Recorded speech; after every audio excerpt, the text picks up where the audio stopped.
Welcome back, everybody. Today we're going to be taking a look at a Tyranitar Prime deck from the 2010 format. Now, this is a deck that I really tried to make work, but ran into quite a few problems along the way. So not only today are we going to be discussing my list, but also discussing some of the challenges I had when trying to make this deck work. Now, first off, Tyranitar Prime is just an outstanding card. It's got 160 hit points. It's got a spread attack. It's got a pretty reasonably priced damage attack, and then it's got a heavy damage attack. And I've always liked these cards that have a relatively easy spread attack, but also can threaten some very large damage. So for like a single dark energy, you can start spreading, but at the exact same time, you can threaten that Power Claw. You can threaten that Megaton Tail.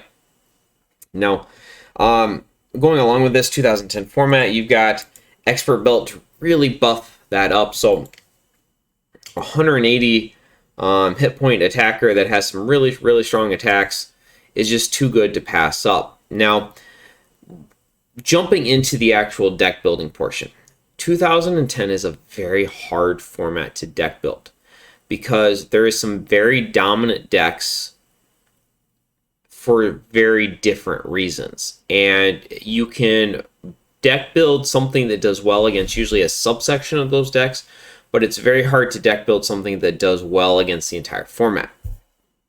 And namely, the two big decks are going to be Gardevoir Glade and then SP. Usually decks, when you try to build something that does well against Gardevoir Glade, it'll struggle against SP, and when you build something that does well against SP, it usually struggles against Gardevoir and Glade, just because of how both those are very dominant decks.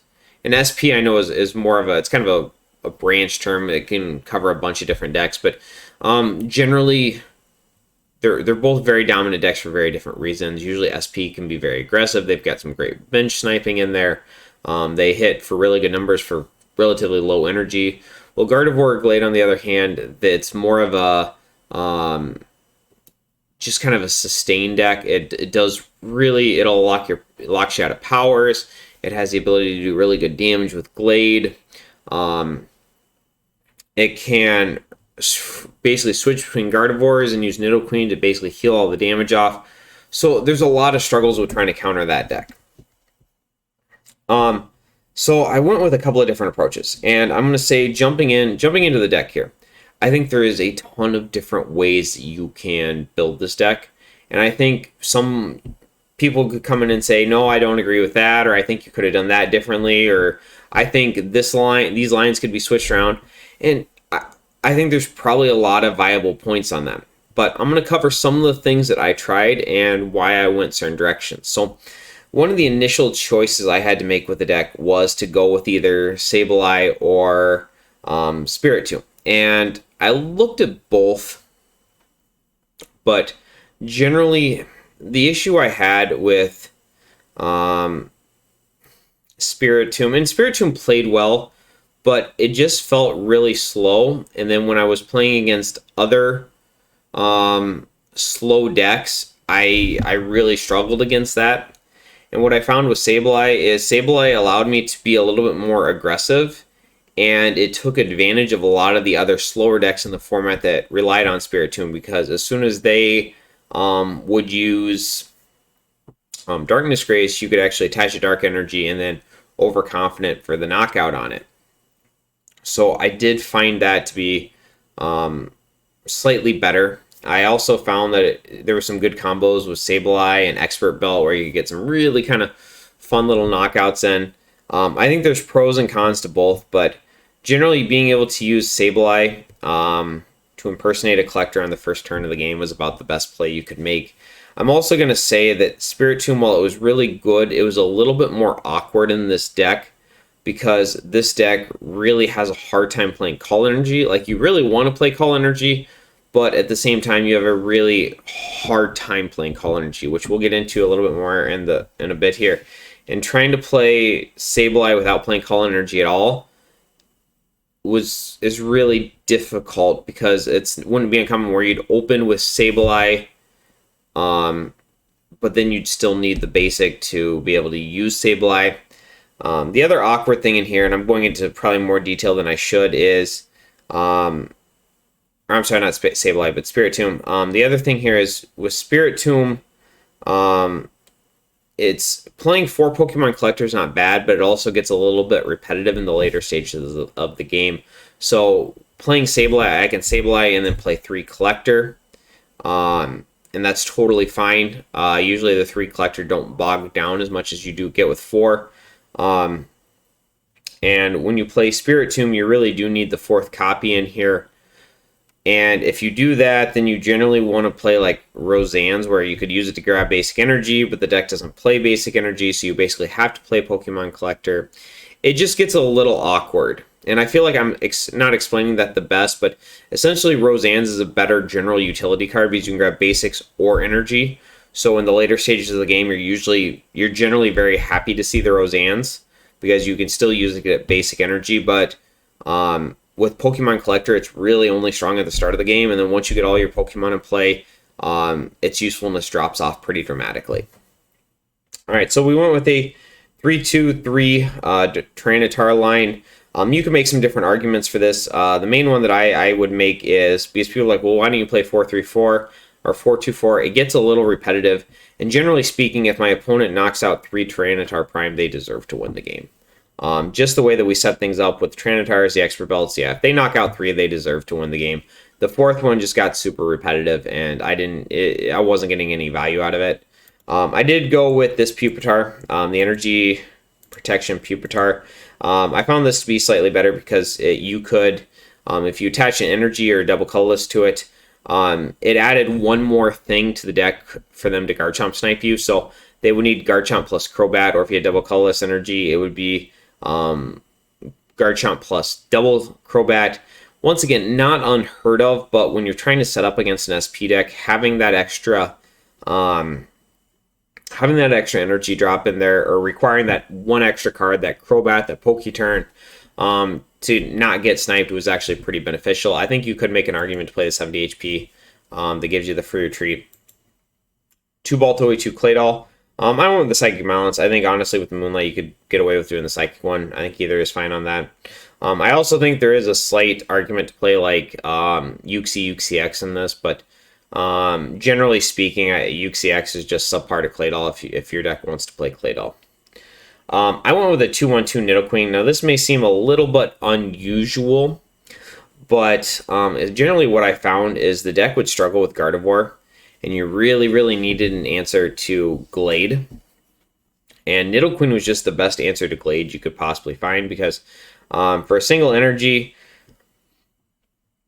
you could smack it for 70, you 2-shot it, and then with the Ruthless Tail, if you had an Expert Belt on there, you would hit for 70, and then as long as they had, I think, 3 bench, you would hit for that 130. You'd be able to knock him out. So Nidoqueen was just the best answer to Glade, in my opinion. And if you don't have an answer to Glade, just a single Glade can run through multiple Tyranitar Primes. 1 Uxie. I played a 101 X-Cloud. This was to help deal with Glade. This was to help deal with Toxicroak, the promo Toxicroak, and in general, a colorless attacker that can hit for 40 damage or 60 damage with an expert belt was decent in the SP matchup because it could answer a Garchomp level X. The attacks on it aren't actually too bad. Forcing your opponent to switch can put them in an awkward spot, and then the Hyper Beam for Coin of Heads, discarding an energy. Both of these can be filled pretty easily. You can go like Energy Double Colorless to fulfill the Hyper Beam. Double Colorless can fulfill the knockback. The X-Belt is solid. I think you can make some different arguments to how you want to do the lines. I do think the lines, the numbers are correct. I think a 3-2-3 Tyranitar with a 2-1-2 main support and then a 101 secondary line are correct. I think you could make arguments for Ampharos. I think Ampharos is very good in this. The issue that I had, so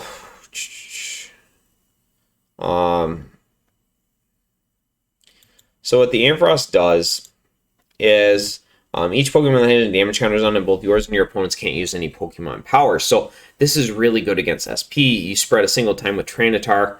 They can't Healing Breath with Garchomp. They can't Bright Look with Luxray level X. Basically, it would have to be coming into play powers or from Pokemon that don't have any damage counters on them, so like they could still Flash Bite, stuff like that. But it was really strong. The issue I had is a lot of decks in the 2010 format play Nidoqueen, and the Ampharos, you just wouldn't get anywhere with the Ampharos. If they played Nidoqueen, they would just basically heal off any spread damage, and then it wouldn't be enough to really impact the game. I don't think it's bad. I think if you're expecting a lot of SP, Ampharos is great, but I just wasn't really getting a whole lot of value out of it from Gardevoir against Gardevoir. That's why I went with the Nidoqueen and the Exploud. These are, I think, both better against Gardevoir. The other option you can go with is Machamp, and this is what Aaron Curry and Steven Silvestro played when they played the deck at Nationals. I think Steven Silvestro ended up making top 128. I think he went 6-1 in Swiss. I'm not entirely sure how Aaron did with the deck, but essentially you have that takeout to knock out basic Pokemon. So the Machamp is supposed to help with the SP matchup. I think they played a 2-1-2 Machamp line and then a 1-1-1 Nidoqueen line in their variation. So jumping into the supporters here, I play 4 Cynthias, 3 Collector, 2 BBs, 4 Communication. You're going to find that I like this a lot in a lot of the different 2010 decks. Doing this, get that Machamp out of there. The 4 Cynthia's Feelings I've come to really, really like, especially in slower setup decks. If you're playing against very speed-based SP decks like Luxtomp, just that being able to answer that knockout with a draw 8 cards is very huge. And then I found with the Pokemon Communication that generally speaking, drawing 8 cards with Cynthias is really strong, but you want to be able to make additional plays after that. So being able to Cynthias for 8 and then have access to cards like Pokemon Communication to further continue making plays, like maybe you get Cynthias, you get a rare candy Pokemon Communication, you can turn that into a Tyranitar Prime or a Nidoqueen or anything like that. So I really like maxing these two. And I'm going to say this also kind of plays in with the Sableye, where you can Overconfident. Overconfident gives you a good answer to opposing Spirit Tombs, and then that allows us to get away with like a higher count of Pokemon Communication and Luxury Ball than you normally feel safe with playing like your own Spirit Tombs or playing against Spirit Tomb based decks. 2 BB Search, just giving us more Pokemon Search. We want to make sure that we're able to get the Pokemon we need, especially against something like SP, where if they are power locking us with Power Spray, or against Gardevoir if they're Psychic locking us. 4 Rare Candy, 1 Luxury Ball. We were just maxing that Pokemon Search. We were on a total of 7. 3 Expert Belt. I think most decks that want to play Expert Belt should play 3. 4 is just too many, and if you're only playing 2, you never seem to find them when you need them. I went with 2 Moonlight. The Gardevoir switching strategy works incredibly well. You can do something similar here with Tyranitar Prime, where it can take a hit and then you can free retreat it back to a different Tyranitar Prime and just switch between them. I will say it works better in theory than it does in actual practice. It's very, very hard to get the Moonlight, Nidoqueen, multiple Tyranitars in play to do that retreating. But it is really nice when you get it off. 1 Broken Time Space, mainly against SP decks. They usually don't play counter stadiums. You're able to drop it and just keep it in play. Energy lineup gets really awkward in this because I feel like you have to play 4 Special Dark. I feel like you have to play 4 Double Colorless. And then you basically have to play 4 Rainbow Energy to fulfill both the Tyranitar and then this Tech Nidoqueen line you play. It just makes the deck super awkward. Like really, really, honestly, like really, really, really awkward. You want to play Call Energy in this, but I feel like you have to play these 12. You want to play Basic Dark in it, but you basically have to go above the 12 you have. I don't think playing 14 Energy is necessarily bad in this. I think it's hard to find the space for a lot of the stuff that you do want. I think 2 Basic Darks would be a great addition to the deck. I think going high and going like adding 3 Call Energy, I think would be strong for the deck. I think you can make arguments to like go lower. Like maybe go just 1 or 2 Spirit Tomb and then play like 4 Roseannes, like 3 or 4 Call Energy. I think that's totally acceptable. I think there's just a lot of different ways to do it. But I think you could also argue rotating some of these lines. I've tried a 2-1-2 X-Cloud with the 101 Queen. It doesn't play as well as you think it would. I found just in a lot of situations, you have to have Queen in play. If If you don't have Queen in play, the spreading attack really isn't that good. And if you can't spread, Tyranitar is really not that good in general. You really want to be able to spread with the deck. But essentially, let's really quick talk about the problems I had with the deck. I really tried to make this deck work. On paper, the deck looks great, but in reality, I really struggled to get any sort of decent win percentage against the top decks in the format. And that's for a couple of different reasons. Even though on paper, Tyranitar Prime is really good, it's a victim of the decks of the 2010 format. And what I mean by that is the attacks are really good. The hit points really good. The Pokemon's really good. The lines are really good. It just doesn't mesh well with the format in general. The spreading is really not that great in 2010. Every single deck in the format plays Nidoqueen. If you really want to play some sort of spread deck in 2010, you basically have to play Dialga to shut off Nidoqueen. The problem with playing Dialga to shut off Nidoqueen is the fact that most of the spread decks in the 2010 format need either access to their own Nidoqueen or access to bodies. So Tyranitar Prime, for example, basically has to play their own copy of Nidoqueen, and then something like Abomasnow really wants that body. So you really can't play the Dialga with it. And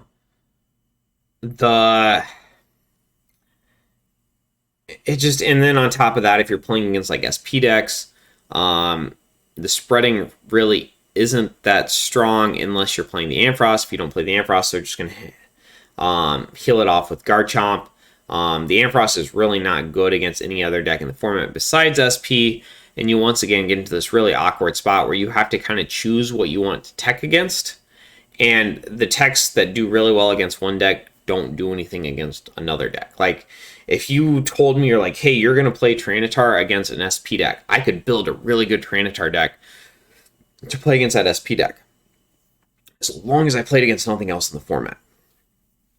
The Power Claw it's a solid attack, but it's not enough to build a deck off around. And then the Magneton Tail is actually really good, in my opinion, but it's really hard to get those 3 energy or 4 energy under the Tyranitar. And then discarding the top 3 cards of your deck actually really does hurt in a lot of situations. So generally what I found when playing the deck is I would be in a lot of situations where Darkness Howl really wasn't that great because I was either playing against SP or I was playing against a deck that played Nidoqueen, which are basically the 2 decks in the format. They either play Nidoqueen or they play SP. So spread really wasn't that good. And then I basically had to rely on just trying to overwhelm my opponent with like Power Claw or Magneton Tail. And a lot of the other decks in the format just traded better than you did. Like, it's really hard to keep 3 energy under a Tyranitar Prime against SP because, like, generally they can deal with a single Tyranitar Prime. They would struggle to deal with 3 or 4 Tyranitar Primes all using Magneton Tail, but it's near impossible to set up 3 Tyranitar Primes with 3 to 4 energy under each one of them. It just really isn't feasible. And then against like a deck like Gardevoir, Glade, you just struggle so much. Even playing the Exploud, even playing the Nidoqueen, like you're like, oh, you play these counters.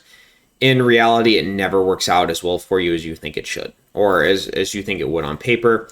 And then you still have random fighting decks in the format like Donphan Prime, which just once again just out damage you. It's just so hard to beat. Like even with Exploud, it's so hard to beat some of those fighting decks. And then the other thing is the deck requires so much setup, which is another thing in the 2010 format you can't have like ever. You can't play a deck that requires a lot of setup. It's just so hard to get that off. Even doing things like we did, like playing 4 Cynthia's Feelings, playing 4 Pokemon Communication, it is just such an absolute struggle to try to set up multiple stage 2s in this format. There's also like a lot of really clever little tricks you can do. Like if you're playing SP, you can just drag up Claydol, try to snipe around it. Just a bunch of little things like that, especially when a deck like Gardevoir gets away with a lot because it's able to shut off powers. If you're not actually able to shut off powers, it's really hard to play against SP. Like, because they're going to steal 2 to 3 prizes before you set anything decent up, and then they only have to cheat out legitimately like 1 or 2 prizes to win the game. It's really tough to beat SP with any sort of slow stage 2 deck that can't power lock your opponent. And then the other thing I found is just even against decks like Gardevoir, you're like, oh well, we play Nidoqueen, we play X-Bot. It just never works out the way we want it to. So we can't beat SP. Generally, the deck does not beat Gardevoir. I think my win percentage against Gardevoir was maybe 30%. My win percentage against SP was maybe 30%. It never really worked out. And then a lot of this stage 1 decks just trade better than you do. Things like Gyarados can be very, very strong, but the spread isn't great against the deck because they can really mitigate how much they actually bench. You're not even going to be able to spread to the Sableye because Darkness Howl doesn't hit Dark Pokemon. And then they're going to slam you for 90 or 110, and then you come back and you hit them for... They basically two-shot you, you two-shot them, and they just do it slightly better for less energy. And that was just kind of the struggle. The Tyranitar Prime is really, really, really good. The attacks are really good. The hit points are really good. Expert build in the deck is really good.